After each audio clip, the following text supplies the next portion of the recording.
Good morning, Grand Prix listeners, or Grand Prix Podcast listeners. This is Elton here. I'm just giving you a heads up as to what we did. Oh, well, some news really.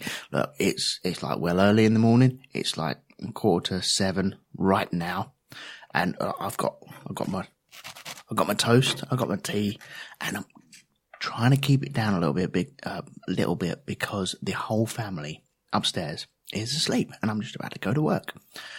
Well, last night we recorded this episode. By the way, there are swears, so I'm just warning you now.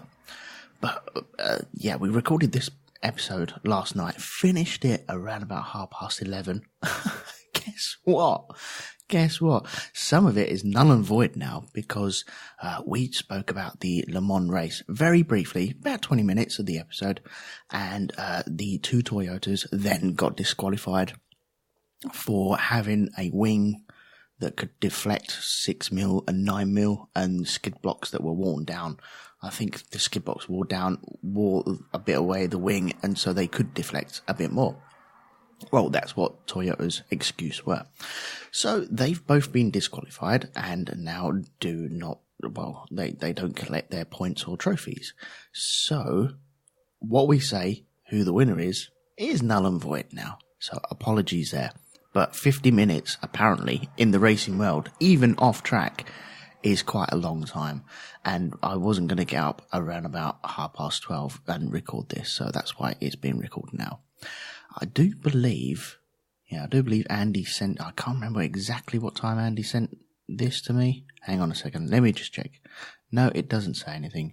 But yeah, I just snuggled up into bed. I had the blanket over me and my hands just outside the blanket when he turned around and messaged me and said, "Holy fuck sticks, this has happened." And I was like, okay. So that's why you're getting this now. Anyway, so I'm rambling now. So what I'll do, I'll leave you to it. I hope you enjoy the show, and we'll see you back for the Belgium Grand Prix again. So until then, see you later.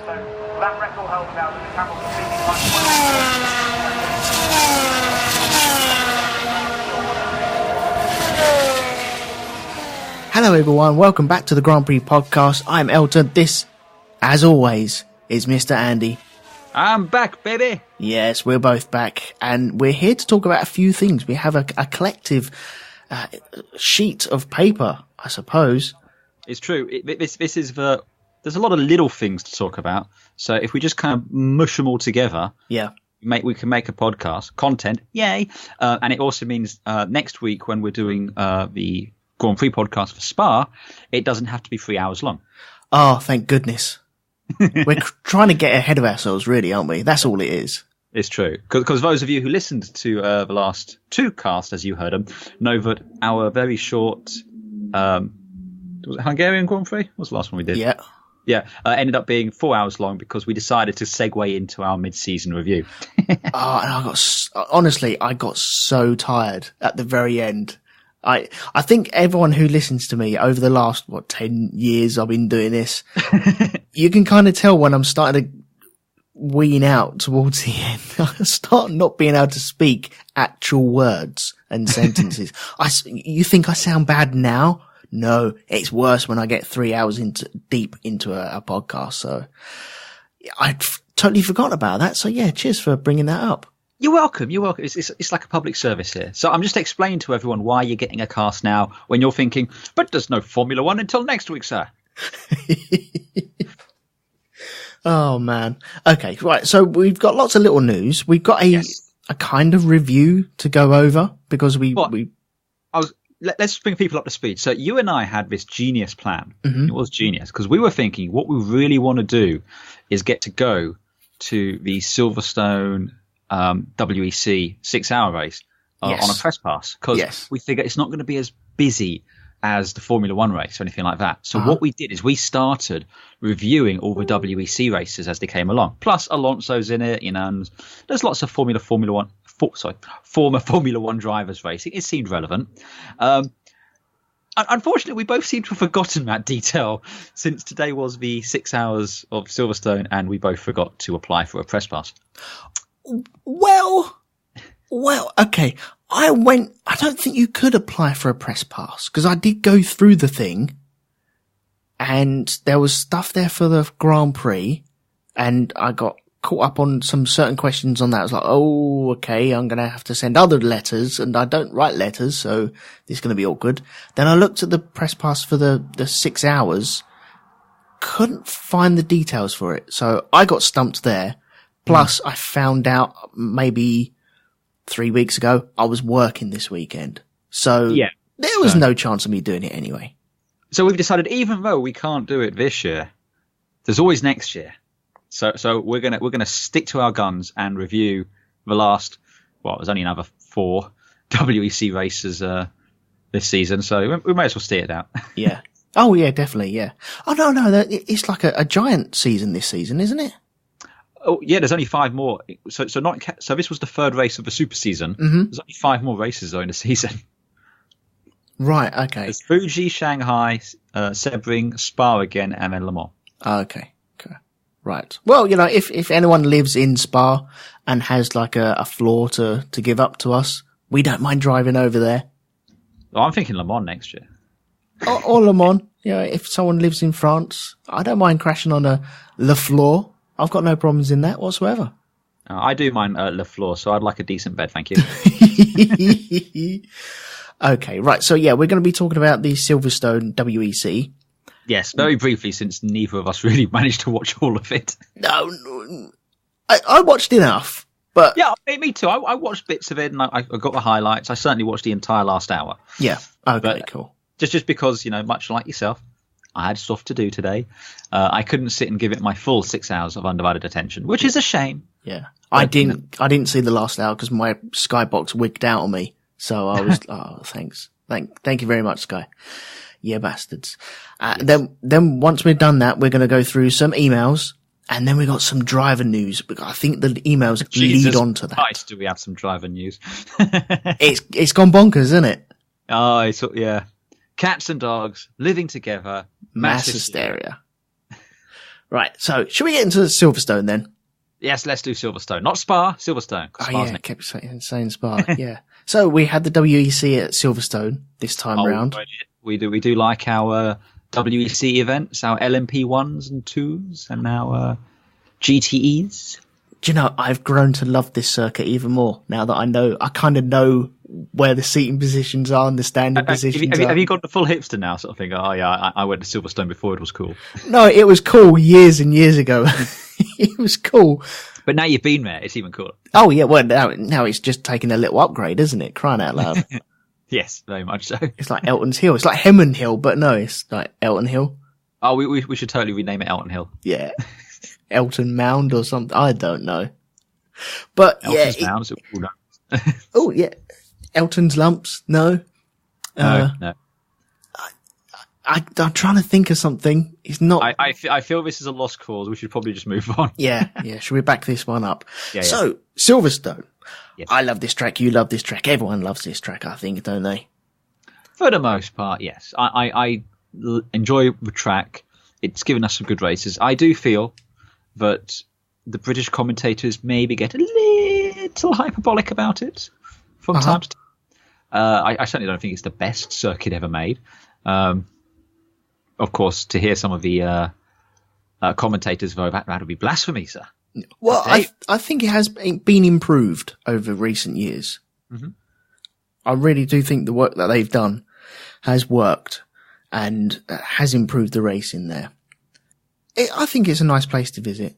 Excellent. Well, hopefully one day I'll be able to. Yeah. So, okay, where do we go with this? Because this is the 3rd race of the season that they have. And obviously, we're following it because Alonso's in there, aren't we? Really? Pretty much, yeah. We're basically following it for Alonso. And weirdly enough, now that he's won Le Mans, which was the big thing for the Triple Crown, that was kind of like the thing we were all keeping an eye out for. That's done now. He's done Le Mans. He's won that. Yeah. But now he's got it into his head he's going to win the Super Triple Crown. Because as we've established, Alonso's just making up names for things now. Which is fine. He can. So now he's trying to win the WEC Championship. And presumably, we'll get into it a bit later on, but presumably also the IndyCar Championship. So he could be the first driver ever to win the Formula One Championship, the WEC Championship, and the IndyCar Championship. What he's doing before he then goes on to MotoGP to win there. Oh yeah, what he's doing, he's going through his little list. He's picking up his PlayStation trophies as he's going along, isn't he? He must have an amazing garage though in Forza. Dude, it must be huge. The collections of cars that he has, it must be amazing. I wonder if he's got because, a lot of Formula One drivers have the deal that they get to keep certain cars. Like, if they win a championship, they're allowed to keep their chassis or, the car. I wonder if he's got that deal with this and with like IndyCar and everything like that. So he's got Renault Formula One cars, he's got Ferrari Formula One cars, McLaren's, and now he'll have a Toyota WEC car. I wouldn't put it past him at all. No. I don't think he'd want to keep the McLaren at the moment. No. What? I don't know. Maybe, something to just kind of shoot into the sun occasionally. No, I don't. He's probably got a garage full of them, and he's probably running out of space. A little bit. Probably has to remove one of his vineyards for it. You could take him out on his little go-kart ring. Yeah, I wouldn't mind visiting that. Wouldn't mind visiting that at all. Okay, so we had the race. I didn't really. How much of the race did you see?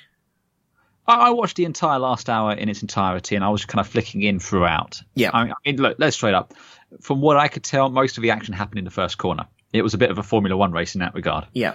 We had the SMP Racing collected one of the rebellions, had a bit of a spin, and then what was already going to be a Toyota hybrid walkover was even more so that. Yeah. Jenson Button is now doing the entire season as well, whereas previously he was just doing Le Mans, I think. So, it's nice. We've got another Formula One driver taking part full time, which is cool. Yep. But yeah, it definitely feels that Toyota are going to win. They're the only factory team still racing in this. But now, huge fan of Alonso, as you all know. It does feel just a little bit like maybe Toyota really want the 8 car to win. Do you get that feeling? Yes, a little bit. You think it's manufactured for that? They've got such a lead on everyone else, because there were points when I was dipping into it and both cars were 2 laps ahead of the whole field. I don't think they're deliberately doing that. I don't think they're particularly sabotaging the 7 car for whatever reason. But I certainly think Toyota would quite like the story of Alonso winning in the LMP1 car. Yeah. I think that's a good story for them. And because I didn't watch all of it, I can't put my hand on heart and say that the 8 car outraced the 7 car, but I know the 7 car qualified ahead. And I know at least on 2 occasions it was ahead, but they had to wave through the 8 because it was on a different strategy. So I'm not putting on a tinfoil hat. I'm not calling conspiracy. All I'm saying is it feels a little bit like that. Maybe. Right. I didn't think that until they kind of waved them through. And it was when they turn around and say about strategies and they're on a different strategy, you think, okay, you can be on a different strategy. That works. But if they are, why the racing together? Why not just let them through and let them run their own strategy and then try and catch that strategy out towards the end of the race? It does feel a little bit manufactured. When we was watching Le Mans and the 7 was ahead and we was all sitting there going, well, how are they going to swap this round? Because, I'm sure Alonso's not going to do another season just to get this win. It's going to be one and done for this. Yeah. And so they have to manufacture this. And then all of a sudden they started having problems in the 7. You're like, oh, okay. There we go. Well, that was nice and easy. It was all sorted out for you. But yeah, in this one, I don't know.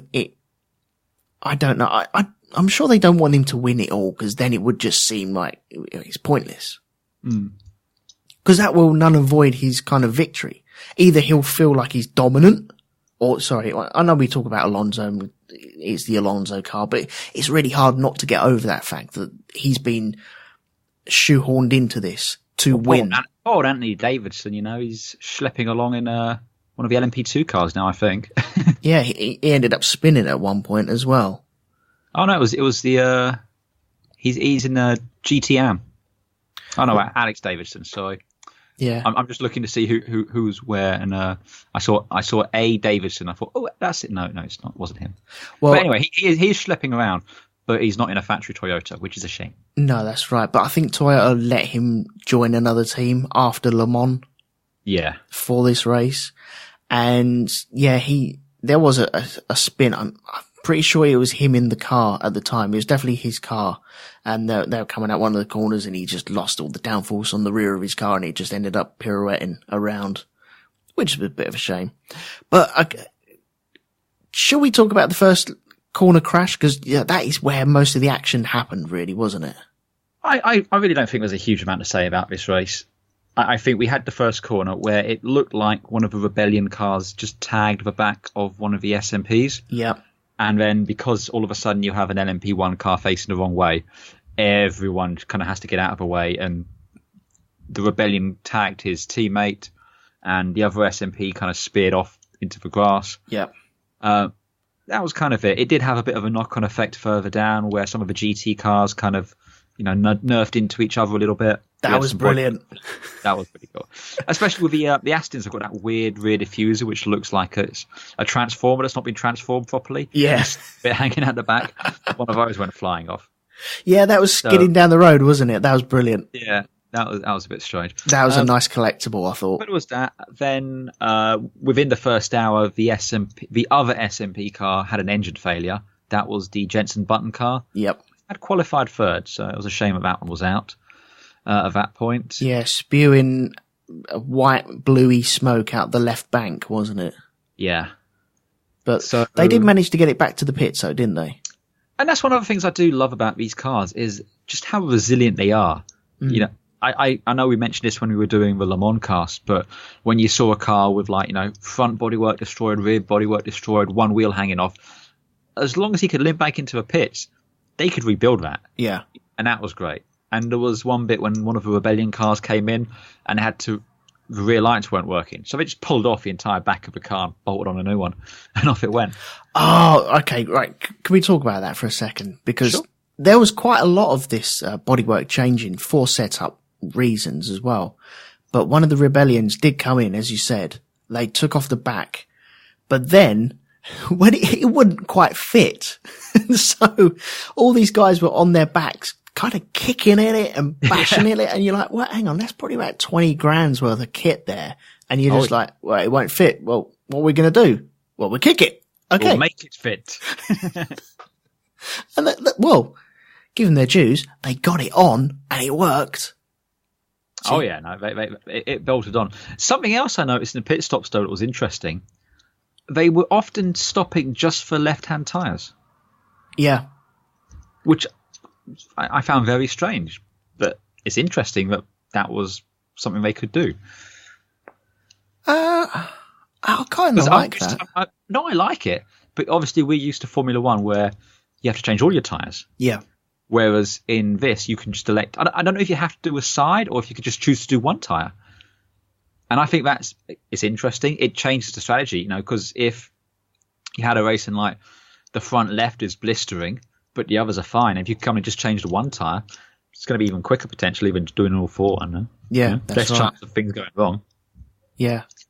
No. So I like the differences like that to Formula One. It's little things that are different. I know we promised we would do the Grand Prix Podcast's Formula One rules. We'll save it until the end of the season now because we've kind of missed our window. Okay. But things like that are definitely something I would include in my rules. Yeah. Yeah.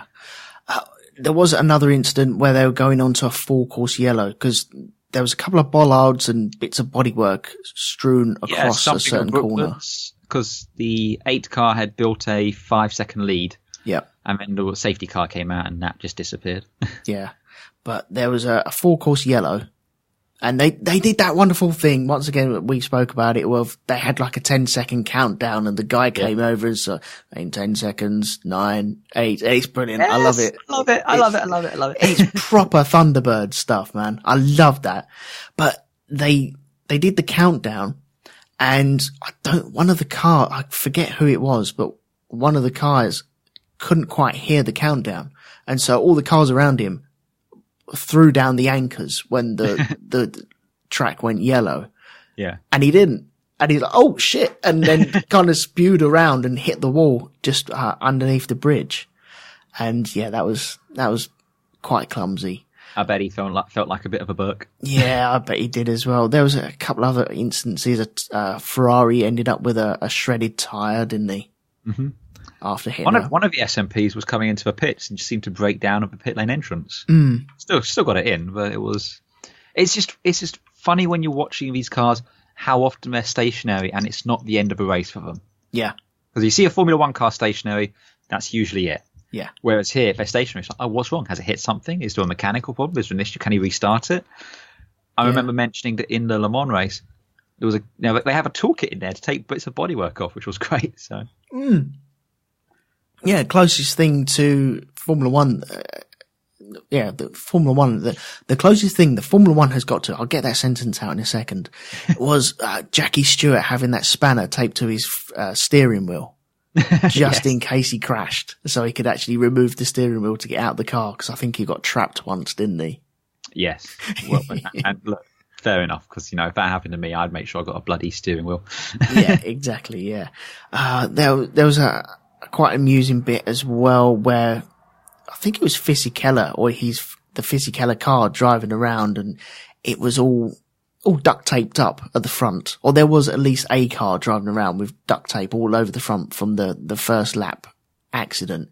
It was almost as if like a cyclist had walked out in front of all the cars and they all broke but didn't see the brake lights and so slammed into each other.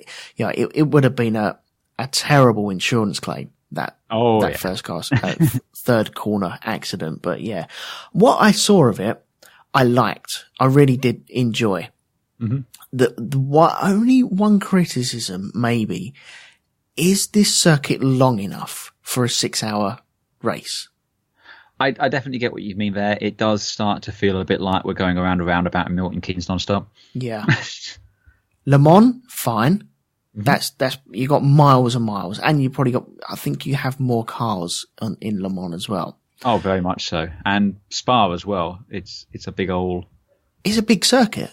It's a big circuit. Plus, you've got all the undulate. You kind of disappear off around the back, over the hills and far away. Yeah, can't really do that at Silverstone. No, it seems not claustrophobic, but kind of very, very tight. There were bits where people were just getting lapped all over the place. Alonso, at one point, he was cutting through everyone like a hot knife through butter. And he was overtaking, just going through a gap that's just wide enough for an LMP1 to go through. And he took it, and it looked glorious. Yeah. But then you also think, why?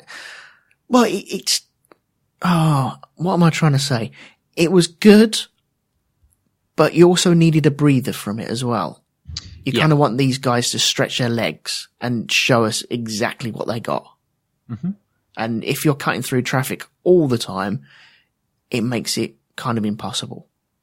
Yeah. No, I get that. And I agree. I don't know where else you could do it in the UK. I don't think there's another circuit, because Silverstone's pretty much it for that. I mean, I think Goodwood, not Goodwood. Donington. Donington, I don't think would be suitable either. No. Brands is too small. No. Yeah. Which other? I mean, so the other circuits in the season, there's Fuji, Shanghai, Sebring in the US. I don't know what that one is. No. So what other circuits do you think would be good ones for WEC 6-hour races? Oh, I didn't think about that question. Why should keep you on your toes a little bit, Yeah. Well, obviously the Nürburgring. Nürburgring definitely would be a good one. That's an easy one, isn't it? Which the Porsche 919 demonstration version of their LMP1 car annihilated with a lap record. Yeah. Yeah, I'm trying to think. Which has stood for like 40 years, I think. That's right. Yeah, just totally destroyed it, didn't they?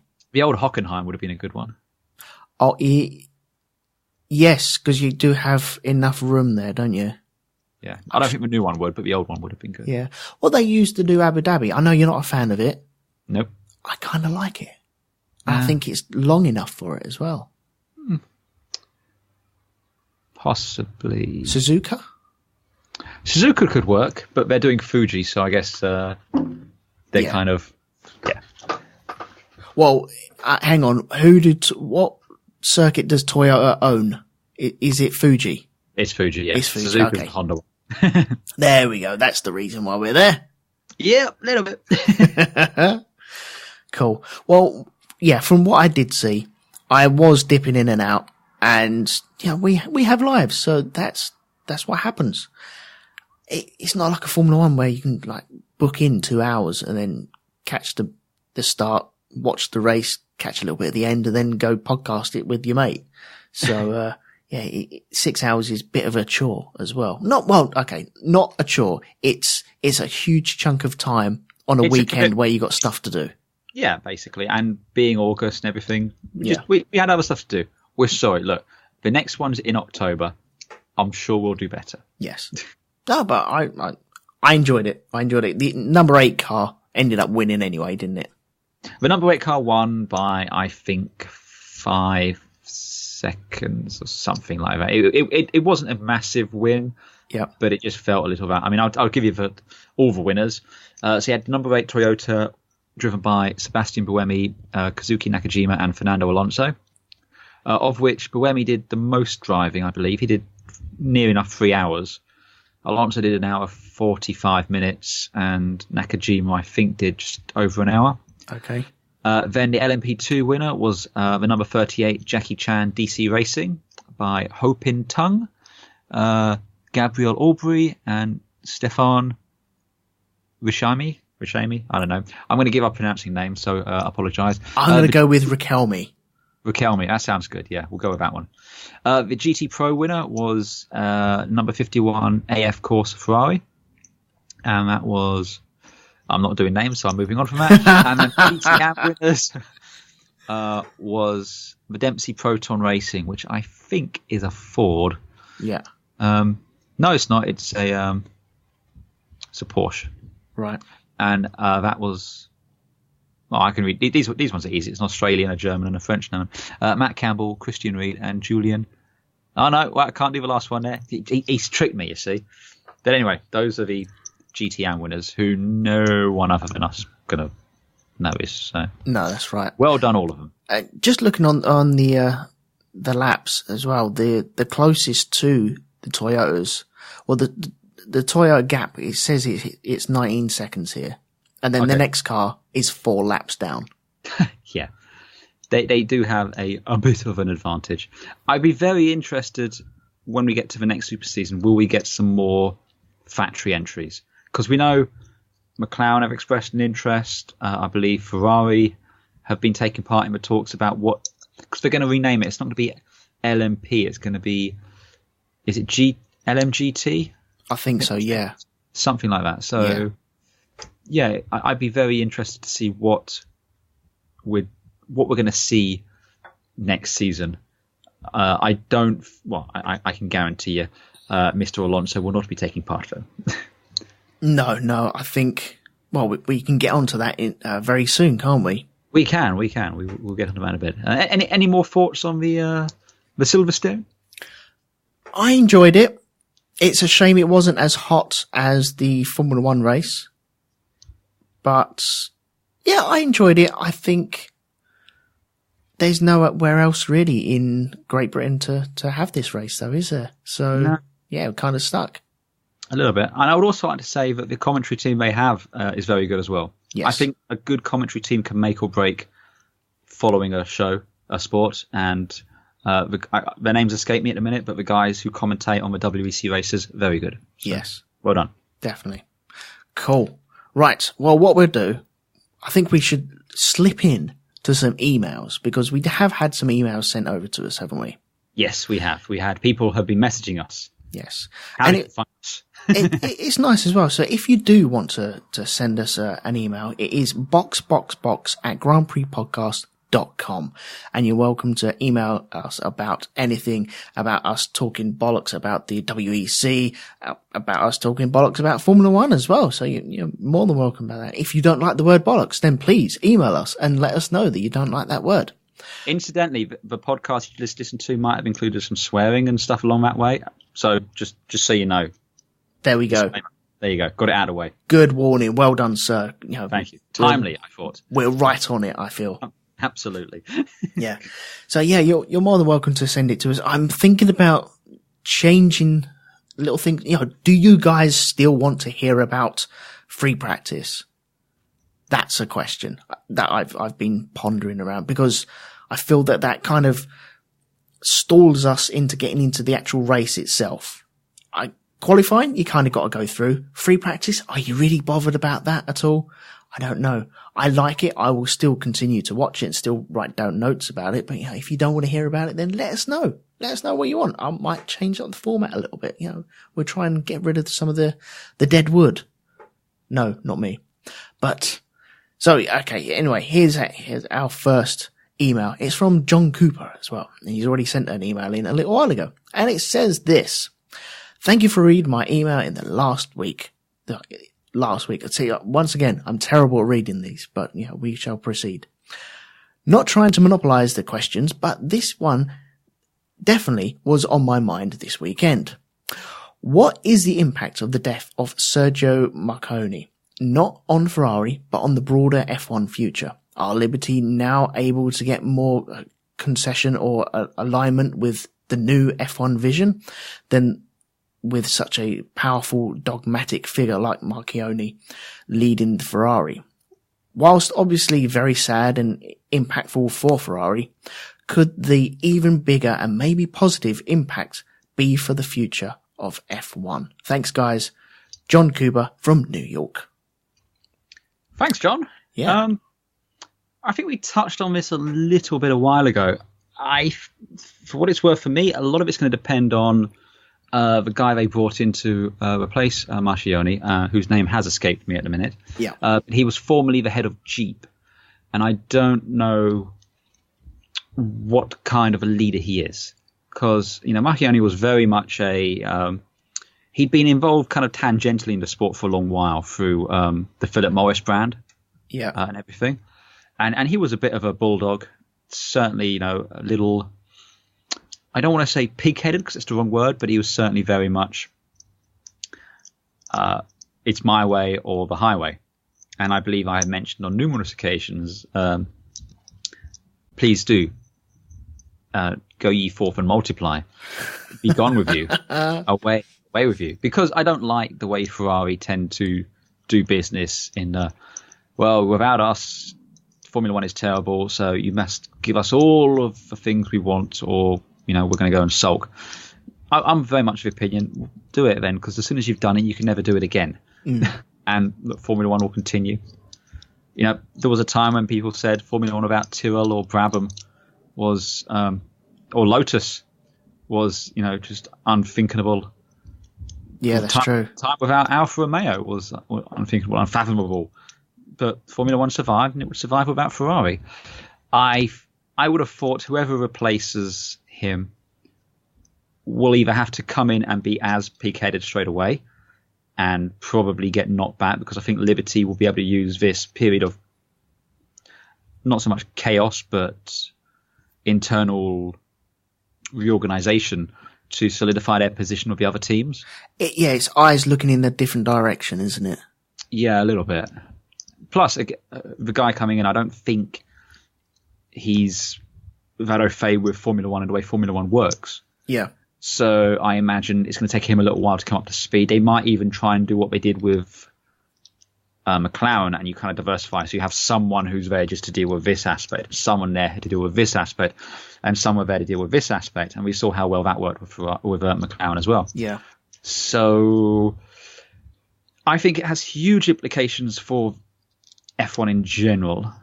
I mean, for all we know, the guy coming in might think Formula One's not worth the hassle, and he might just say, "No, we'll go and focus on WEC and stuff like that." And by all means, with my blessing. Yeah, because Ferrari can't go into Formula E. They don't have any hybrids. They don't have any EVs. It's just not their business. It's not what they make. They could do WEC because they already compete in GT Pro, GTM. They could make a prototype. And I think that makes sense for them, doing a touring car, effectively, one, for long distance, showing that kind of technology. Yep. That makes sense for me with Ferrari. I don't think the Formula One shouldn't be what Ferrari think Formula One should be, because they think Formula One should be the Ferrari championship, basically. They think Formula One is Ferrari. Yeah. And you can argue Ferrari is Formula One, but it doesn't work the other way. No. So, as I said before, and I say again, if Ferrari want to go, then go. Go off, find out that the sport will continue without you, and then come back. Because I don't know anyone who actually follows Formula One who, if Ferrari goes, it'll be a talking point, but they're not going to not watch as a result of it. Mm.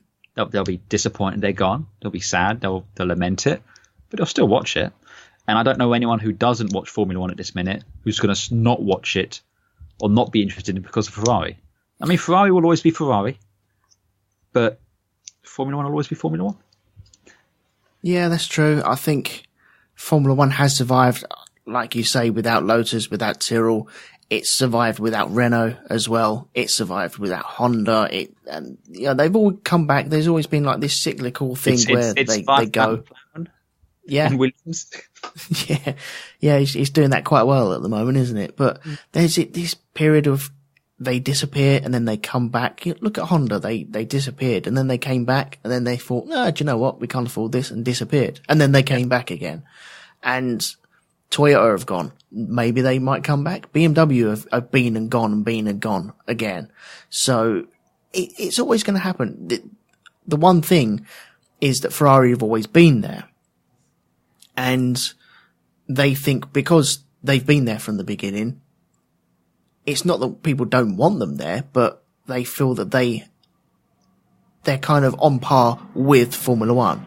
And if it's anything that I've learned from my years on this planet, is you're never bigger than the organisation that you're actually working for. No. And Ferrari here are working for Formula One. And it's not the other way around. They're using Formula One for their advertising as well, and they're earning money off of that. So they will survive without Formula One. Formula One will survive without them as well. But I think they both need each other just as much. But Ferrari need Formula One a lot more than Formula One need Ferrari. So, will this make any difference? I don't know. I don't think Liberty Media would all of a sudden see a CEO pass away and then think, oh, hang on, guys, we should throw a couple of new decisions now. Maybe try and get them to sign a new contract. I don't think that would work. I don't think that they would try and do that. I think Liberty Media are too new for that as well. They just don't strike me as, and I'm finger quoting here, as evil. You know, they do seem to genuinely want to make the sport successful. Yeah, Ross Brawn has good ideas as well at the moment. Yeah, very much so. I think what will happen is when things have settled up for Ferrari, they're going to come in. I just think Liberty will probably just stick with their guns like they did with Macchione and just say, look, if you want to go. Yeah, we're not going to break our sport. We're not going to break, these other 9 teams just for you. No. And I think that's how it should be. So it really comes down to, if anything, this might just give Ferrari an out if they wanted the out. They can gracefully say, oh, well, negotiations are broken down. We don't feel this is important and we're off because of thingy. Yeah.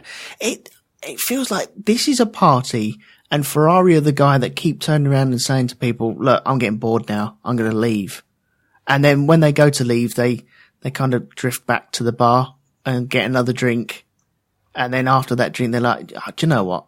This party's rubbish. I'm going to leave. And then you think, oh, he's gone. Where's Ferrari gone? Oh, look, there he is back at the bar having another drink.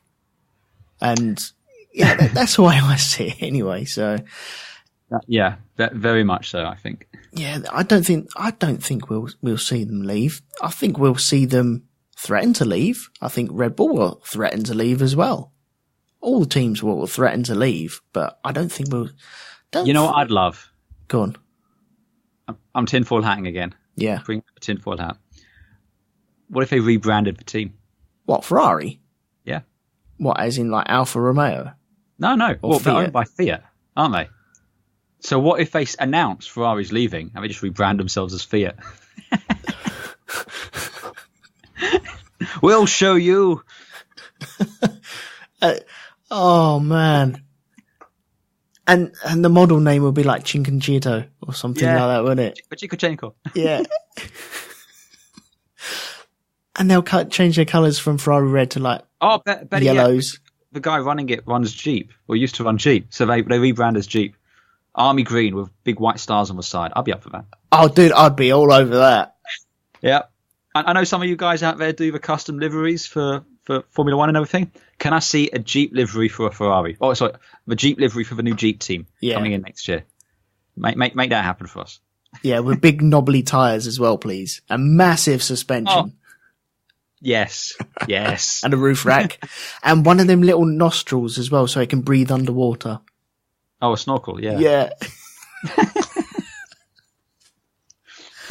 Oh, and you can like put shovels on the inlets as well, couldn't you? There's room for tank tracks, like separate. Oh, tank tracks! No, maybe I'm going a bit too far. It's gone silly now. Yeah, sorry, silly man. Go away. You're reasonable up until that point, but you've gone silly now. Oh, I'm just thinking of a Formula One half track, man. That would be wicked. I feel there might be issues with it, but hey, you never know. Well, look, all the other formulas go to Silverstone after the Formula One's been there. Oh, look, it's really bumpy, but at least they'll have an excuse, and we'll actually be able to see the bumps after a half track has been around there. So here are the marks as part of a Fiat group, okay? Yeah. Fiat, there's Alfa Romeo, Chrysler, Dodge, Maserati, Jeep, Ram, Abarth, ABARTH. They're the guys that do all the souping up, don't they? Yeah. So, Lancia. You could easily rebrand a Ferrari team as another thing. So, Ferrari could leave, I'm finger quoting there, but the team could still take part for a year or two. So, they do, and then they can decide to come back. Man, that would be weird. That would be weird, especially if it was cheap. Yeah. Do they own anyone else? Just having a look here. Oh, that's all that's listed on the Wikipedia page. Yeah. It's not to say it's all of it. Okay. Oh, wait, here you go. The defunct brands they own. AMC, Auto Bianchi, Barrierios, right. Seriano, Coma, Di Sotto, Eagle, Fargo, Hillman, Humber, Imperial, Innocenti, Carrier. I'm seeing why these are defunct now. Pegaso, Plymouth. Pegaso. Scat. We'll Scat. skip right over that one. Seddon Atkinson, Singer. Don't they make sewing machines? Simca, SPA, SRT, Sunbeam, Valiant, and Zavastivas. No. Yeah, but there's a whole range of brands they could choose to race in. So, well, aren't Martini leaving very soon? They are, yes. So couldn't we do the Lancia? Or was that Golf? I think that was Golf. Well, let's have a look. No, it was Martini. That was Martini. Yes. There we go. There you go. Yes. So this is what we do. We rebrand Ferrari as Lancia with the Martini branding. Yeah. I'm on board. That's all right, isn't it? I'm down with that, yeah. And it's got all the DNA of Ferrari there. So it'll just work as a Ferrari. They just change their shirts. That's all they do for 2 seasons. Change their shirts. They can say they left and show those evil Liberty Media people. And then when Formula One doesn't implode, they can sheepishly come back with their tail between their legs and then never be able to say they're threatening to quit again. Yeah, there you go. Everyone wins. See, once again, you and I have saved Formula One. You're welcome, Ross. Well, yes. There we go. It's pretty easy, isn't it? It is. It's true, you see. Turns out saving Formula One is well easy and stuff. In it like. Yeah. Okay. So, you had an email, or do you want to do news and then do the email as well? Or let's do the news and then let's do the email and then we'll get onto the news because it does kind of link directly into it. Okay. Got him. So, this is from Ian Aldridge. And he writes, chaps, your discussions, and in particular tinfoil hat theory on Lewis Hamilton's impending retirement, have inspired me to consider silly season even earlier than usual. And it seems to be having an effect in the paddock too. So of all the news flying around a mid-season break, I offer you my take on the F1 2018 driver moves. So, F1 silly season 2018. Lewis Hamilton announces his retirement after winning his 5th World Championship and announces his debut album, #blessed. That right there is fucking genius. There we go. That's it. Right there. That's just, mate. Elton. Yeah. I need you to mock up an album cover for me, and I need that on the cover for this podcast. Right. I'll do that tomorrow once I'm back from work. There you go. So as well as a little picture of the Silverstone 6 hour and like some newspapers, I want to see #blessed. You want that as the album cover for this episode? Yes. Okay. Oh man, that's got to be on there because that's genius. Okay. Right. Well then, it means it's going to be a day late, but there we go. Trust me, folks, it's worth it. So, AMG Mercedes with Bottas and Ocon. Do you want to comment on these as we go, or shall I just read through them all and then? No, I think read through them and then we'll maybe bounce back to them as we're going through what we think. Right. Ferrari with Vettel and Leclerc. Aston Martin, Red Bull, Honda. That is a series of words I never thought I'd be saying together. Gasly and Verstappen. Haas with Magnussen Perez. Renault with Ricciardo and Hülkenberg. Yeah, hold your gaffs. We'll get back to it in a second. Force India with Stroll and Russell. Toro Rosso with Hartley and Gallier. McLaren with Sainz and Van Dorn. Alfa Romeo with Ericsson and Giovinazzi. And Williams with Sirotkin and Kubica. Love the show. Look forward to it after every race. Hope that some of your ideas get heard. Ian Aldridge. Also, the Monaco prototype thoughts.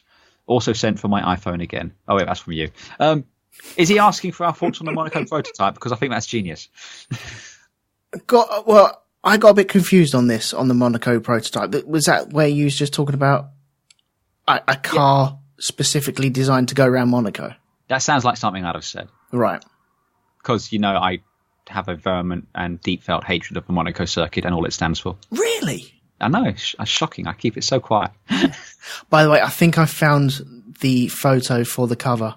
I won't send it through to you, but there is a photo of Lewis Hamilton with his baseball cap the wrong way round, and then he's using his hand to shield his eyes from the sun. And you're thinking, if you put your hat on the other way round, that would work. So that with #blessed underneath. That's perfect. I think it needs to have the explicit lyrics warning on there as well. Yeah. But that alone is genius. Okay. Prototype thoughts on the Monaco. I don't know. Also, the Monaco prototype thoughts.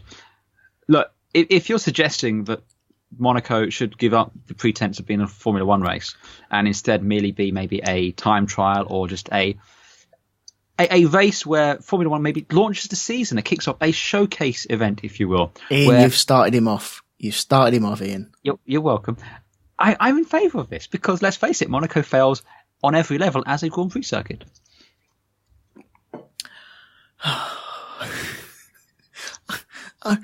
Oh, no. Oh, man. I like the idea of a prototype, yes. I'm not removing Monaco from the calendar. It's not happening. No, I'm saying we remove it. I'm just saying that we treat it, like it is. It's really a place where everyone goes and gets very, very drunk because they can, and everyone lives tax-free. Yeah. So for one weekend out of a season, the drivers can just walk from their actual houses to the circuit rather than the hotel. Yeah. But what I'm saying you do is, instead of this pretense of it being a Formula One race, what you do, you treat it like Goodwood.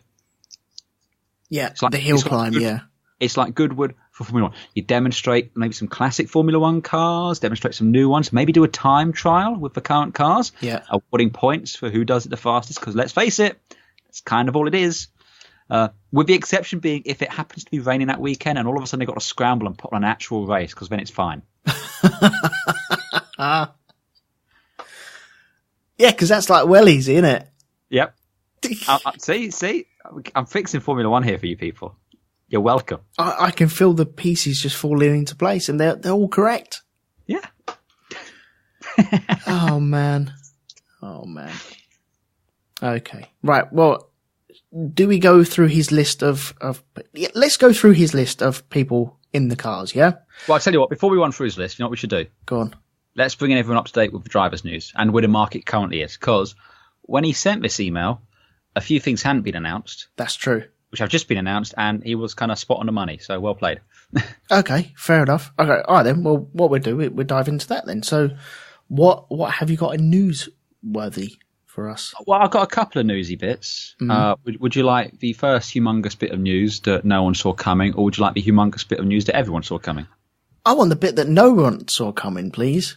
The bit that no one saw coming is Daniel Ricciardo is leaving Red Bull for Renault. The fuck? Yeah, that's... Excuse me? Baking powder?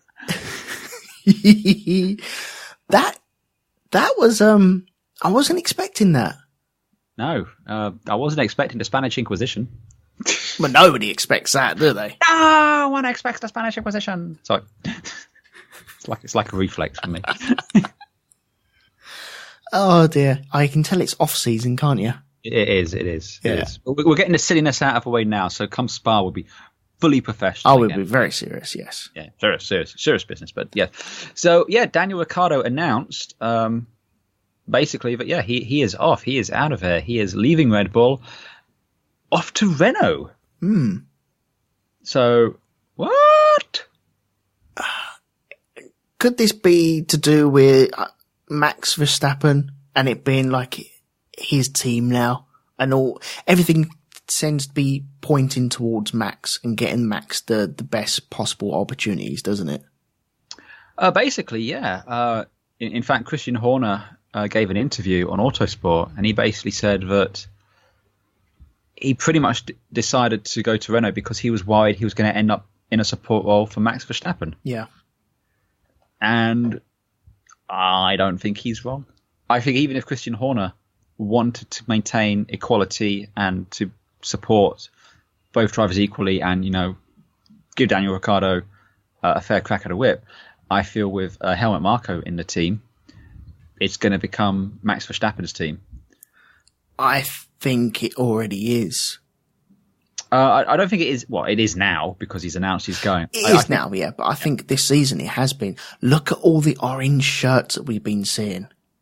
Yeah, very much so. That is a massive sign to any owner that you have massive support for one of your drivers, and there's a lot of money to be made out of them guys. So all I'm going to say there, though, just in Danny's defence, is firstly, Aussie fans don't tend to have a colour like the Dutch have with their orange, and Australia's a lot further to go to these places. Yes, it is. So I'm not saying that Danny Rick doesn't have the fans out there. Absolutely, he does. I count myself amongst them. Yeah, but I do feel there is a very visible vocal presence supporting Max Verstappen. Quite rightly so. He is an exciting driver. But I certainly don't think he is the second coming of Hamilton. No. Obviously, Ricciardo's going to be taking a pay increase going to Renault. Do you also think that this is something to do with the Honda deal as well? Because he's staying with Renault, really, isn't he? He's staying with Renault. I think that's more, though, this to me strikes me as more getting out of Red Bull while they're getting as good than going to Renault. I'm sure Renault have poured honey in his ear, told him all this great stuff. And, fair play to Renault. The Red Bull with the Renault engine has won races this year. And the Renault chassis has typically been the best of the rest behind the top three.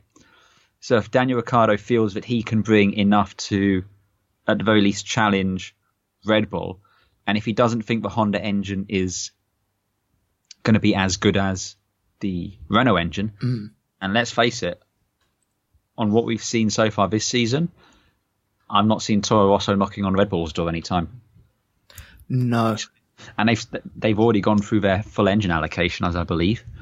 Oh, they're well in the red, aren't they? Oh, so much so. So while Honda are a lot better than they were last time out with McLaren, I've said this before, I think a lot of that's to do with Toro Rosso are more willing to give space and cooling for the Honda engine. They're not going to force you to be in as tight a package as, say, the McLaren were. No, that's true. Adrian Newey invented the size 0 Formula One car. So you stick that Honda in the back of that Red Bull, it wouldn't surprise me in the slightest if it started breaking down more frequently than it did in the Toro Rosso. Yeah, I think you're right to a certain extent. I think we haven't seen as many blow-ups on the race day from the Honda. So from the McLaren days to the Toro Rosso days, they look like they've improved. They're also scoring points as well. But then, Alonso was dragging it into the points quite often, wasn't he? Maybe not last year, but the year before, definitely. And so Alonso was certainly kind of dragging that figure around by the scruff of its neck. Yeah. So he's been doing it this season as well. But I get the feeling that the Honda deal was out of the blue for everyone, for the Red Bulls. And maybe Daniel Ricciardo was waiting for the news on that. He's had the news, he's weighed up the options, and he's like, well, do you know what? Horner has always turned around and says you always need to be the factory team, or the sole receiver of an engine to actually win a championship. And what better than to actually go to a manufacturer's? Yeah, I don't think that holds true anymore because the rules now state customer engines have to have access to all engine modes that the manufacturer has. Yeah, but there's something with building it in-house, isn't there? Isn't that why Apple are better than Windows and Microsoft? No, that's just good marketing. I prefer their products anyway. Okay. I get what you're saying, and I certainly think overpriced fuckers. They really are. While I take your point, and I certainly think that was true, even as far back as when Ron Howard, when Ron Dennis made the announcement for McLaren going to Honda, that made sense. But after last year, when they announced that customer teams have to have access to all the same engine modes that manufacturers have, I don't think it's as much of an advantage or disadvantage as it used to be. Now, where it can be is when it comes to things like oils and petrols and stuff like that, partner things. Because absolutely, Mercedes are going to develop their engine with Petronas oil in mind. And whoever they use for fuel. I think it's Petronas as well. Petronas, yeah. All that being said, though, given just how stringent and tight the regs are in Formula One for everything, I mean, I'm pretty sure they have a rule about the viscosity of the oil at certain temperatures. It's so regulated I can't imagine that there is that much difference between the manufacturers providing the stuff. So I don't know, really. I think at the end of the day, it boils down to have a really good chassis guy. Yeah. And that more than anything else will determine it for you. Yeah. So, well, okay. Ricciardo moving over to Renault was a bit of a what moment, wasn't it? So what was the next one that really shook us up? Because, well, that's put a scupper on a couple of drivers, isn't it? Him moving to Renault already. It does. And while Red Bull haven't announced their replacement as yet, it could be taken as read it's going to be someone from in the family. Yeah. So although we understand there was a conversation, there is no room at the inn for one Mr. Alonso. And so with that news, Mr. Alonso has announced that, surprising no one, he will not be racing in Formula One next year. Really? Really? Wow. I know. I'm shocked. However, contrary to what was initially reported, he is not leaving McLaren. Well, has he said he's totally retired from Formula One? No, he's in fact made it very clear he's not retired from Formula One. He is just simply not racing in Formula One next year. Right, okay. This is like Alan Prost taking a year off, isn't it? A little bit. For those of you who don't remember, because you weren't born in 1993 and we hate you all, in 1992, Alan Prost decided not to... Well, he had to sit out a season, didn't he? Well, he was fired from Formula One, from Ferrari. Sorry, I get them two mixed up because they're both the same, really, aren't they? So he was fired from Fiat. He was fired from Jeep. He was fired from Jeep. And he had to sit out a season because there was nowhere for him to go. Yeah. But he made a deal to return to Williams. So he basically just sat out a year, worked on his tan, because you could do that back in the day. However, Alonso is not going to be sitting on a deck chair by the side of Interlagos, as much as we would like him to. Dude, when he passes, we need a statue. We need that statue somewhere. He's so going to regret that. Never. He will be racing in IndyCar next year. Yep. He'll be racing in IndyCar with McLaren next year. Right. And, okay, is this under the Andretti umbrella? I expect it will be a repainted Andretti car, but it sounds like McLaren are doing a full IndyCar entry. Right, okay. So, presumably a two-car team. So it'd be interesting to see who they go with alongside him. Yeah. But I think it will be, because, in IndyCar, it's not uncommon to have like 4-car teams. So I suspect Andretti will maybe go down to a 2-car team and McLaren will run 2 of them, or they'll be branded as McLarens. Okay. Effectively. But yeah, so Alonso will be racing in IndyCar next year. Competing both for the Indy 500 and for the IndyCar Championship. Going for super duper mecha awesome crown. Has that definitely been put on the cards that he's definitely doing that? It's not been officially confirmed. Okay. But much like the announcement that he is going to be leaving at the end of this season, everyone knows it's the case. Right, okay. Because, yeah, we think he's going to be going back to Indy 500 to try and get that crown anyway. And, he's going to be doing the super season, but that shouldn't really... Well, that's the thing. They've structured the super season so it won't collide with any Formula One or IndyCar races, because a lot of IndyCar drivers take part in the WEC as well. Yeah. So he can do that super season without risk of interfering with either Formula One or IndyCar. Really, he's got no excuses not to win everything, hasn't he? He's got to go do it now, hasn't he? He's got to do this, and then he's going to do MotoGP and win that championship, and then he's going to go and run for president of the United States and win that, because that's what Alonso does. He goes and he wins. Oh man. Yeah. So anyway, I'm excited. Obviously, if he is going to race in IndyCar the full season, we're going to have to find a way to watch that bloody thing, for fuck's sakes. We can't do every single race on that. No, I Formula One is my love. We'll stick to the Indy 500 for that. Yeah. Maybe the first race as well, just to see how it does. Yeah. Well, we'll definitely keep an eye on it, but I'm not going to break my back or balls to try and review every single race of that. That's unless someone comes up with uber amounts of money and says, "Oh, do you know what? You can actually do this as a job." But that's not going to happen. So, speaking of which, I would just like to reiterate that if anyone wants to pay for me to go to the Monaco Grand Prix during the race weekend, I promise you, I will fully recant my view and believe it is the best thing on the planet Earth. It's just putting it out there for people, okay? Oh, we have our price. Don't worry, we do have our price. Oh yeah, it is more than $60. So. Yes, yes, very much so. Yes. Okay, so Alonso's off to IndyCar in inverted commas because that's where we think he's going. So yes, that leaves. Okay, someone has to make room at Renault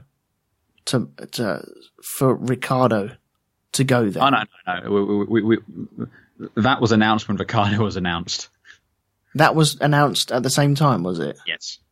Well, it was speculation as to where he would go, because we're talking about Sainz now, aren't we? We're talking about Sainz, who, spoiler alert, won't be racing at Renault. No. But basically, no, they announced he's leaving Red Bull, and then 30 minutes later announced he's off to Renault, and then 30 minutes after that, alongside Hülkenberg.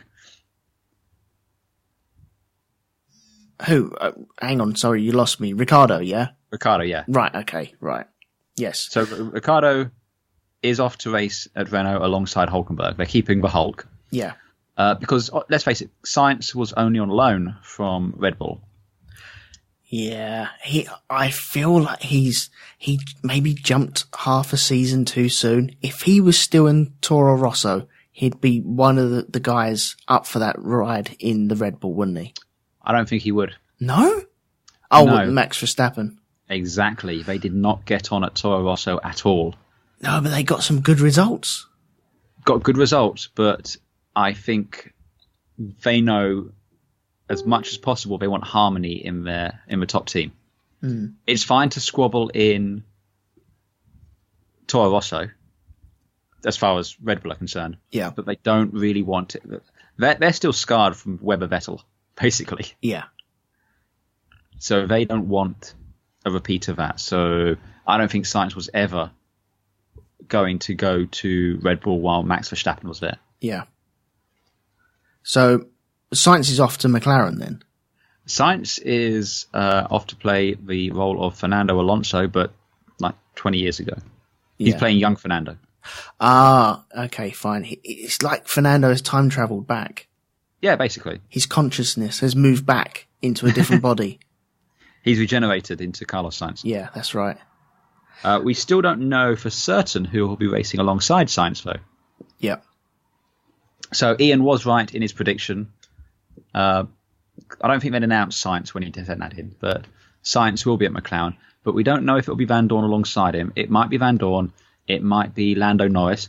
It might be Esteban Ocon, because apparently Mercedes are trying to find somewhere for him to go as well. Right. Yes, because... Okay. Well, that leads on to the Force India / Williams debacle, doesn't it? Oh, yes. So while we were away, because, we turned our back for 5 minutes, Force India declared went into administration. Well, they were in administration in Hungary, weren't they? They were. They were in administration in Hungary. They've since been bought out. I don't know. What's the technical term here? Recovered. They've been saved, basically. They've saved, been saved. That's it. A consortium led by Lawrence Stroll, who is Lance Stroll's father. Right. Okay. Okay. So you have thoughts on this, sir? Well, I have thoughts, but the problem is he's done a good thing for a team, and he's saved them from going under. The thing people are saying is that, Daddy bought me a Formula One team about Stroll, because the thoughts are that Stroll would be going into Force India, Ocon making way, because Daddy owns or has helped own the team. Yes. Which kind of screws up Williams. And you think, well, why not plough that money into Williams? But then again, Force India are doing quite well, aren't they? So, well, they are, and I gather he has been piling a lot of money into Williams. Yeah, and they're not getting anywhere. And they're not getting anywhere. But he has a ownership role now, so presumably has some actual say over what goes on. Yeah. So yeah, we would. It's not been officially announced, but we can take it as read that Stroll is off to Force India. But who's going to be alongside him? You see, Ocon comes from Mercedes, who I don't know if they're part of this consortium, but they're definitely a very big debtor to Force India, because Force India is still owned for like their engines and everything. Yeah. And I presume they're going to continue to use the Mercedes engines and so forth.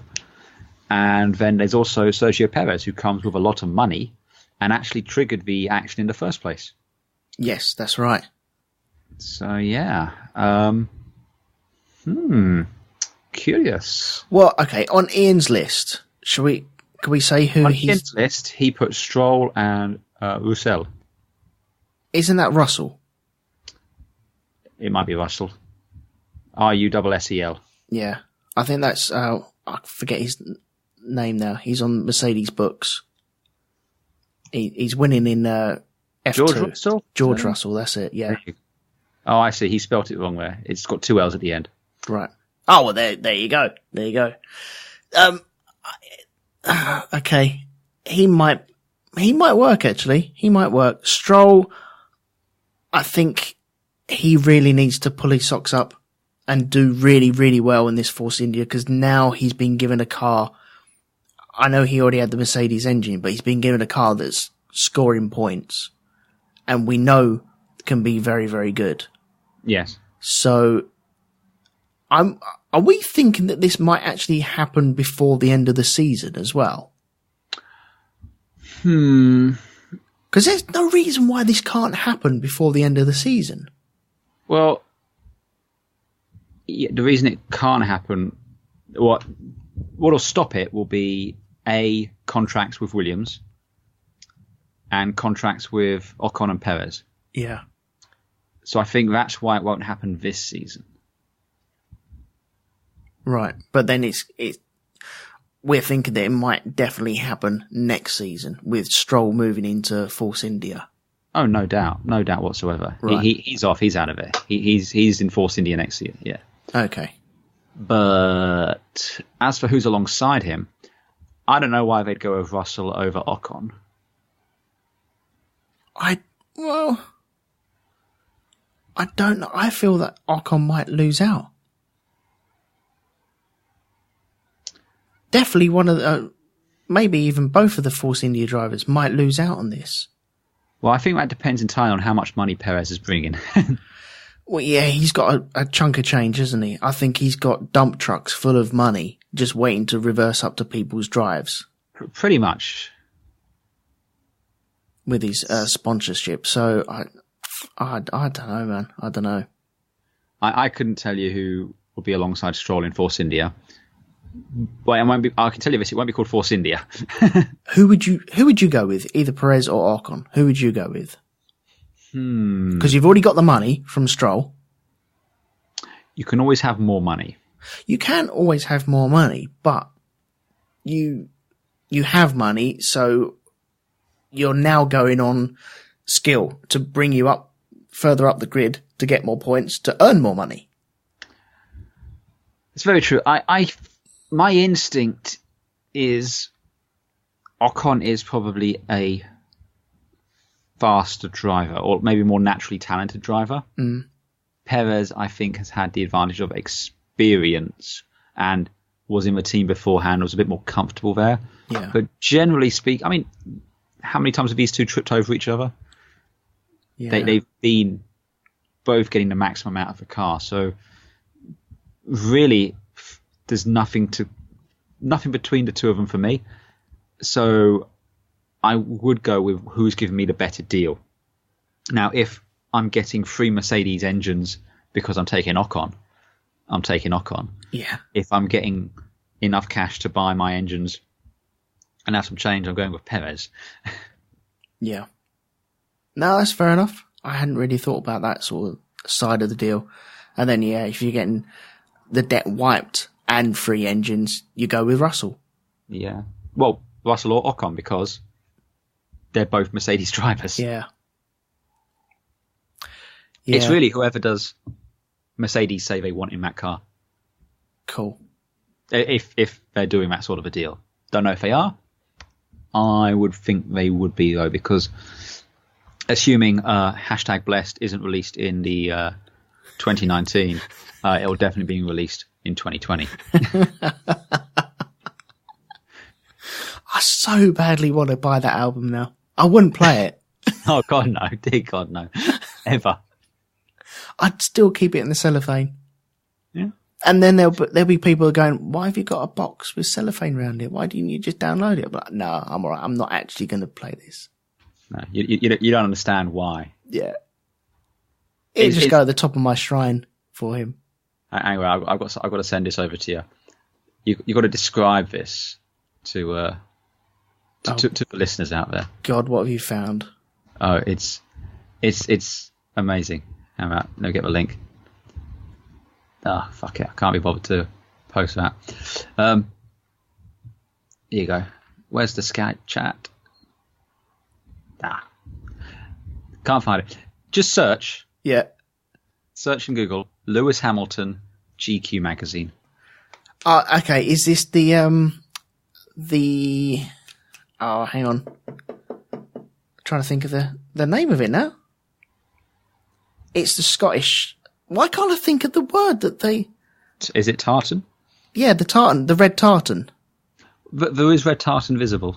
Yeah. But not a lot. He got slammed for this, didn't he? He did. He got absolutely slammed. No, I'm not going to go into it because I'll get it wrong. But I know that he got slammed for it, but for calling out someone. Wasn't it his nephew or someone like that? Oh, I think he got slammed anyway. Here you go. I found a link. It's in the chat. Okay. This is maybe the inside cover, the little booklet. with the lyrics. Yeah. This is the lyric book.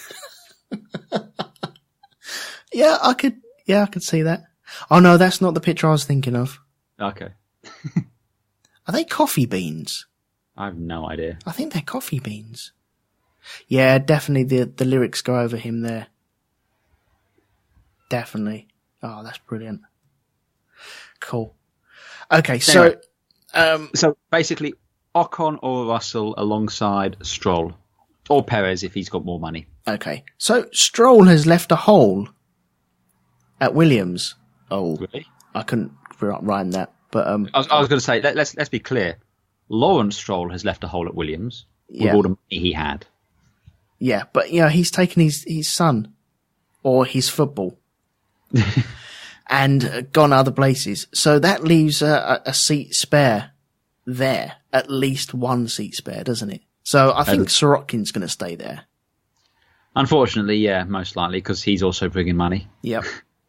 So who's the second seat going to be filled in? Ian here has got Kubica written down. He's put Kubica down. Why not Ocon? It could be Ocon. It could be Perez. Yeah. I think it'd be more Ocon than anyone. You see, if it was down to me, and I'm assuming it is down to me, I'd go Kubica Ocon. Yeah, but like you said, the money. Yeah, but money ain't no good if your driver has scored 0 points. Oh, sorry, to use the... I know where you're going. You know where I'm going. To use the Grosjean rule, a pointless season. Oh, he's the only one that's pointless at the moment, isn't he? Sorokin, yes. Yeah. So, okay, or possibly, I reckon Ocon will end up at Williams. Okay. Unless he ends up at Mercedes. #blessed. Yeah, unless that happens. Jesus, man. You know, every time now that Lewis wins, I'm going to remind you of #blessed. Yeah. We're going to have to do something with that. We're going to have to get the album cover sorted. Yep. And, it'll be good. It'll be great. You know what we need to do? We need to get it made up, and then we need to find someone who can get Lewis to sign it. Without realising he's signing it. You know those kids that run up in the paddock and he just kind of absentmindedly sign stuff? You're a bastard. I want that signed, yeah.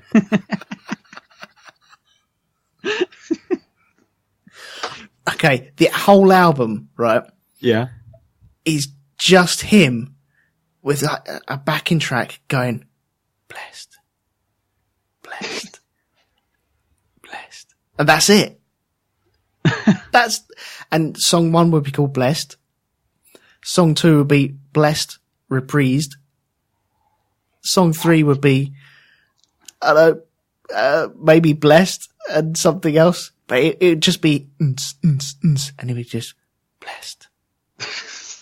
Blessed. That'd be it. Song 4 is How Are They Ahead of Us? Song 5, Feeling Blessed. Song 6, Blessed Remix. We want it signed. We want a signed copy, please. Oh, man. I'm actually getting kind of sexy about waiting for that to drop now. Are you getting goosebumps? I am, yeah. Yes. Anyway, let's move on from albums and stuff like that. What else are we talking about? So, well, I mean, just looking at this, I mean, Aston Martin, Gasly, and Verstappen, that's pretty much a given. Yep.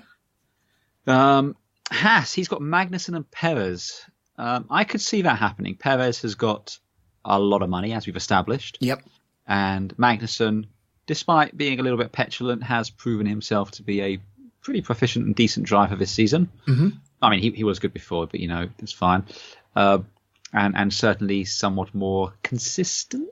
He's chilled out a little bit. I feel he's got his head down towards the tail end of the first half of the season. He got his head down and got some good results. Yeah. But that cannabis oil sorted him right out. Yeah.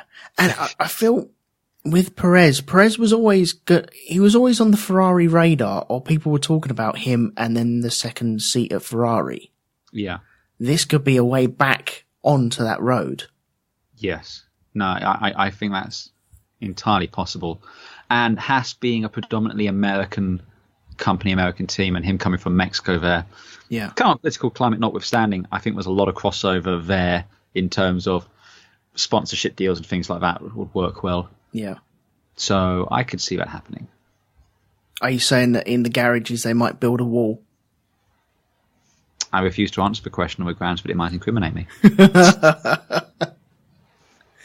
Yeah, that's just like the president of the United States at the moment, that Muppet saying that stuff. So yes, well, the sooner he falls into a fiery black hole, the better for everyone. Oh, that'd be brilliant, wouldn't it? Yes, but just as you're sick of talking about blessed albums, I'm sick of talking about that monkey. So let's move on to. Okay. Speaking of the second Ferrari seat, Ian here's got Vettel and Leclerc. Yep. In Ferrari. I don't know on that one. I still think Kimi will be there next year. Yeah, I kind of suspect it'll be Kimi. I think they're waiting for him to actually win a race, and then they'll get rid of him. I think it's in his contract. No, I don't think it's that. I think it's Vettel. It's Vettel, yeah. He's quite happy.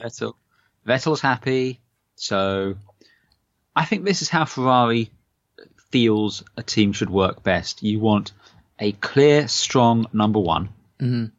and a number two that's fast enough to be the dogfighter, to be your tail gunner, to, in theory, win when the number one car can't, or at least be near as damn it to the front. Basically, Kimi's become Eddie Irvine. Yeah, well, I think he's been like that for a number of seasons. Yeah, pretty much since he came back. Yeah. So, yeah, Kimi's Eddie Irvine to Vettel's Schumacher. And unless Vettel breaks his leg at Silverstone, will continue to play that role. And I don't think Ferrari want to bring in a young, hungry driver to upset that. I think they'll put Leclerc in. I think they'll keep developing the Alfa Romeo Sauber. Maybe stick him into Haas. I still don't know who's the B team for Ferrari, but I think they've probably got more say over Alfa Romeo. Yeah. So I imagine they'll just keep him there until such time as they have to. Basically, if Vettel doesn't win the championship this year or next, they'll probably not give a damn what keeps him happy, because they'll be like, fine, we're going to bring in. Well, he might be gone. He might be gone by then. They might have had enough. Exactly. They kind of got fed up with Alonso, didn't they? I think that was a mutual getting fed up with. But yes, I think Vettel's got 2 years to win a championship with Ferrari, and after that, they don't care what keeps him happy or not. Yeah. Yeah. But with Kimi, I feel he is one of the strongest second running drivers in a team. We all know that it's not built around him. It's built around Vettel and getting Vettel the most amount of points. But when Vettel screws up, ballses up, falls off the track, then Kimi has been pretty consistent in being on the podium and being around there and in there for the fight towards the very end, isn't he? Oh, very much so, yeah. And I feel if you had Leclerc there, you might not get that with a newer driver. He would be there and scoring points consistently. Look, I might be totally wrong in this feeling, but if Vettel drops off, would Leclerc be able to step up and have that experience to take the fight to someone else and win the race? Whereas Kimi has got that. Exactly. Like you say, Kimi's been on the podium 1, 2, 3, 4, 5, 6, 8 times so far. Yeah. So he's still got it. It's just I don't think he's hungry for it, but he's happy. Hey, he's been paid large amounts of money and copious amounts of ice creams to race around in his bright red Fiat. Yeah. So more power to him. Yeah, exactly. So yeah, I don't see a change at Ferrari as yet. Okay. Did we talk about Red Bull? I know we spoke about it for Verstappen. We spoke about it briefly, but it's going to be Gasly. That's no surprise to anyone. Definitely reckon it's going to be Gasly. Definitely reckon it's going to be Gasly. It's not going to be Hartley. No, I don't think it's going to be Hartley either. It's not going to be Hartley. Science has already confirmed with McLaren. The only other person they've got is Gasly. So yeah, Gasly's going to be at Red Bull next year. Do you think Alonso had chats about the seat? Oh yeah. And he was turned down? Oh yeah. And then that's why he decided to leave? In a nutshell, yeah. I don't think he thought there was a chance, but I think he or either his management felt they had to make the call. I'm just wondering now, that seat became free. Do you reckon Honda turned around and said they had a clause to say no Alonso? After all the bad mouthing he's done them for the last 3 years, GP2 engine, etc. And then you imagine just to have him slingshot back around and then end up in a car with a Honda engine. I think if Honda truly believe they have an engine that is, let's say, able to consistently score points and maybe podiums, you stick Alonso in that car will win races. And I don't think they give two shits what he says if he's winning races. Alonso is good enough that he will drag a reasonably good car. He will flatter it every single time. Yeah. So I think if they had built a reliable engine, then I think they wouldn't care. They'd take him because he will win races for them and he will help them reclaim glory. Right. It would probably narc a little bit, but I don't think they have any. I don't think they have any say because I can't see Red Bull giving that kind of power to Honda. And B, I think the reason it wouldn't have gone to Alonso is two reasons. One is it doesn't suit the brand of Red Bull. The brand being young, energetic, nurturing talent up through the series to the top team. And B, Alonso's fucking expensive. Oh, yes. Gasly, 'tis not. No, that's true. That's true. Plus, again, they probably don't want a situation where you have Verstappen and Alonso butting heads in the same car. They won't say they want it, but they want a clear 1 and 2. Yeah. Yeah, I think they're definitely going that route now, aren't they? Yeah. Okay, cool. Well, I suppose the only one really to talk about now, because I think we've done everyone else really, haven't we? Let's see. We've done Ferrari, Aston Martin, Haas, Renault, Force India, Toro Rosso, Hartley. I don't know. Gallier. I don't know if Hartley's done enough to stay in Toro Rosso. I don't think he has it, but I think he's had some pretty rubbish results, not always his own doing. Not always his own doing, and we know Toro Rosso aren't afraid to throw in a couple of rookies, so yeah. I don't know if we'll see him next season. No. I wonder if they'll just wipe the slate clean and start all over again. Potentially. They might well do that. Yeah. You might find Honda's got a driver they want to bring in as well. That's something they've typically done in the past. Mm-hmm. So maybe we'll see a Japanese driver back in Formula One, which would be very good. Excellent. Yes. That'd be cool. Yeah, Alfa Romeo. Ian's put down Ericsson and Giovinazzi. I think Leclerc's going to still be in Sauber myself. Yep. As for who's alongside him, I don't know. Maybe Giovinazzi? Giovinazzi, yeah, that would be a good call. Yeah. Ericsson, I think he's had his time now, hasn't he? I think he's had his time. I don't think he's bringing enough money to be worthwhile. Yeah. So he's not setting the pit lane alight either, is he? No. No, not since they got rid of refueling. Yeah, that's right. And yeah, we've done Williams as well. So yeah, the only one left to talk about is Mercedes. Yeah. In the highly unlikely chance that I'm wrong and Hamilton doesn't retire, #blessed, yeah, at the end of the season. That makes me smile every single time, by the way. I'm glad. So anyway, I mean, they've already confirmed Bottas and #blessed Hamilton for next season. I don't think that will change unless Hamilton pulls a Rosberg. Yeah. In which case, if that does happen, then I do think it will be Ocon in the Mercedes. Right. But with Bottas as well? Oh yeah, they'd keep Bottas. And who would be leading the line? Would it be Bottas? I think it would be. I think that the assumption would be Bottas would be leading. Yep. But it would be down to Bottas to prove he can lead. I think he would be beaten by Ocon. He might well be beaten by Ocon. But I think the assumption would be Bottas would lead, right, being the senior driver. But gotcha. Yeah, I do agree with you. I think Ocon would probably... Ocon just strikes me as hungrier for it. Yeah. Well, stepping into a new team, you want to kind of show it. I feel ever since Bottas got to that team, you haven't seen the fire burning to actually do anything with it. We can see that he gets disappointed when his car's broken down and he's a bit gutted, and when he broke down in Baku, I think it was, yeah, with the puncture, and then in Austria, you felt for him.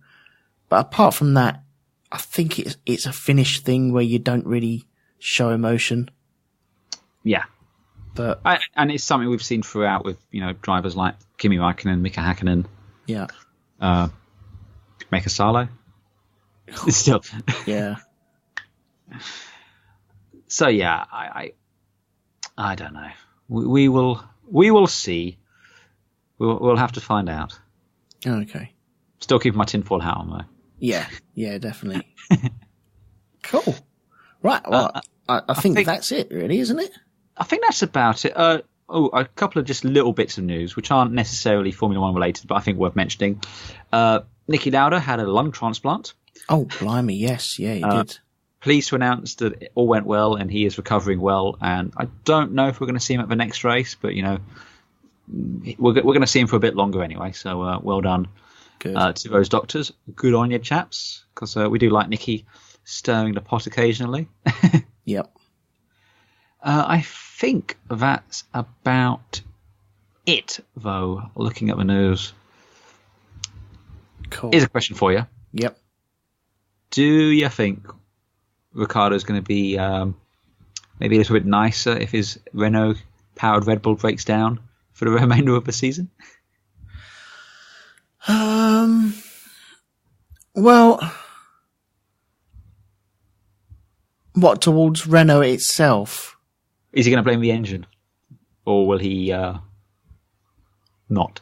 Well, I'm sure that he's already signed on the dotted line, so there's a contract in place there anyway. So I'm sure he will keep that in mind, and he will be diplomatic with his thoughts and feelings and words. I don't think he'd slate the engine at all. I think he was almost getting to the point of slating the engine recently, but I think he might take a little turn. He'll be like, well, I don't want to hurt the motherland, so I will stick to my guns and just hopefully next season things will be better. It's all a learning curve. Very much so. Yeah. Do you have any predictions for the second half of the season, then? Anything you're thinking, oh, we're definitely going to see this, or we're not going to see this, or? If Ferrari don't win straight off, I see it as a massive struggle. I think we've seen that they seem to have the best car. They haven't got the performances out that they'd want. I think that they would rather be 27 or whatever amount of points clear instead of Hamilton. Yeah. That is confusing them, I think. And if they don't win either the first or second race, it will be seen as a disappointment, and then they'll just crumble and then start concentrating on next season. I'd like them to win Italy. That would be good. That would be good to see a Ferrari win that. It's true. Maybe a finish Ferrari. Oh man, yes. I think Kimi will win a race. I think I said that last year and possibly the year before, but I think he will win a race. You think it's his time he's due? It's law of averages, you spin a coin, it's gonna land on tails at some point, isn't it? It's true. So I think he will win a race. I think Hamilton will be crowned. Who do you think will be crowned? Yeah, I think Hamilton. Before Hungarian Grand Prix, I would have said Vettel. Yeah. And after that, I think Hamilton will probably do it. Right. Yeah. I don't know. What about constructors? I think Ferrari might nick that. I think they might just be a bit too consistent. That comes down to the Kimi factor as well. Yeah, I definitely think Kimi's a stronger number 2 than Bottas. Yes. So with that in mind, yeah, I think Ferrari might well steal the constructors. Which could be good. They'd be good, but they don't necessarily want to win the constructors. They want to win the drivers. They want it all. They want it all. Yeah.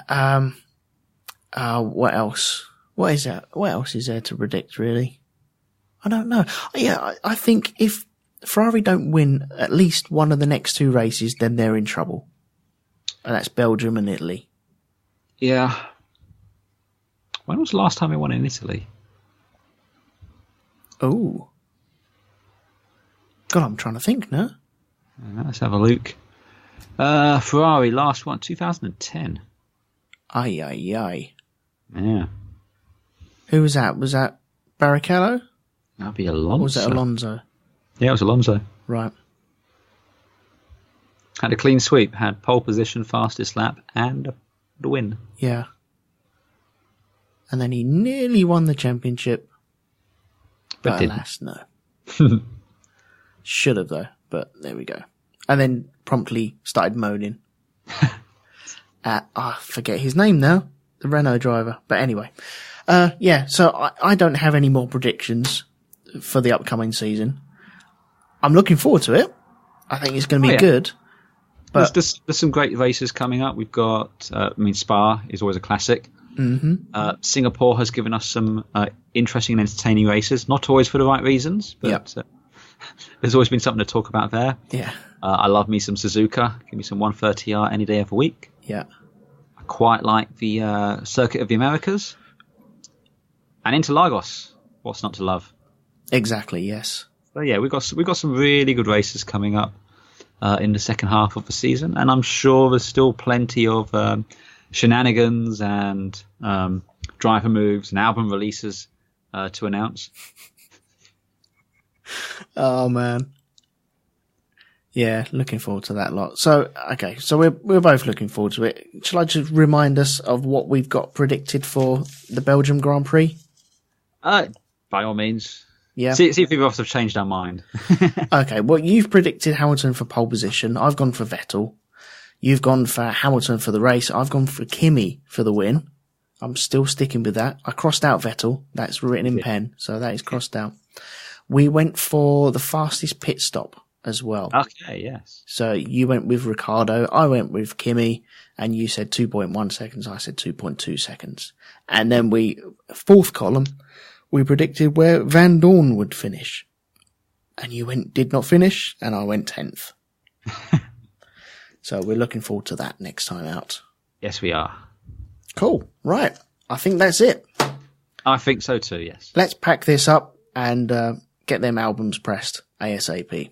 Absolutely. We've got to get this thing going gold. Yeah, that's right. Press the button and then start printing them. So is there anything that you'd like to plug before we leave these guys? Yes, I'd like to remind everyone that Lewis Hamilton's new album will be coming out at the end of the season. It's called #Blessed. It's been produced by Ian Aldridge, featuring MC McManus. I'm MCing, am I? Flipping You're MCing, out. Yeah. MC McManus. And that will be available at RogueTwoMedia.com. And our price. All of our podcasts are. Yes, and our price. Okay, cool. You got any episodes of Space Doc coming out at all? No, because I haven't done Space Doc in over 2 years. But I do have an episode of Great Derelict coming out. Quite possibly this week with MC McManus talking about the Space Force. Oh, man, yeah, it's going to be good. Yes. And what about yourself? Well, I've just dropped an episode of Shonky Lab. That's over at shonkylab.com and all the iTunes places and stuff like that. And it's got myself, Mr. Axel Foley, and Martin Thompson talking about Space Force, funny enough, 9 Worlds, and video shops or video stores and renting videos and rewinding videos and all that malarkey. So if you pop over to iTunes, give us a rating and review and download it. You don't have to listen to it. Just download it. Just help out a mate. Come on, help out a buddy. And it's all over there. You can also find it over at RogueTwoMedia.com as well. Can I just say to everyone out there, the best thing you can do for us, if you like listening to us, is recommend it to someone. Yeah. Tell them to go and give us a listen. And if you don't like someone, but you don't like us, you should make them listen to that as well. Yeah. So it's kind of like a win-win. You really have no excuse not to make someone listen to this. Punishment, innit? Absolutely, yeah. Yeah, oh God. Also, you can catch me on the Black Dog Podcast, which is at blackdogpodcast.com. And this week we have just reviewed, as he scratches his head, Death of Stalin. The Death of Stalin, which is superb. I love that. And this week we're doing A Quiet Place as well. So if you like all that sort of stuff, get round at Wednesday, get to the iTunes and download that. So that's it. That's all I have for you. Hey. Good stuff. And of course you can find us all on Twitter. I'm at Andy3E. And I am Elton McManus. And the Grand Prix Podcast is at Grand Prix Pod. That's correct, yes. Hey. Cool. Right, I think that's it. So until next week, which it is next week, yes. Yeah. We will say goodbye and we'll see you then. So goodbye. #blessed.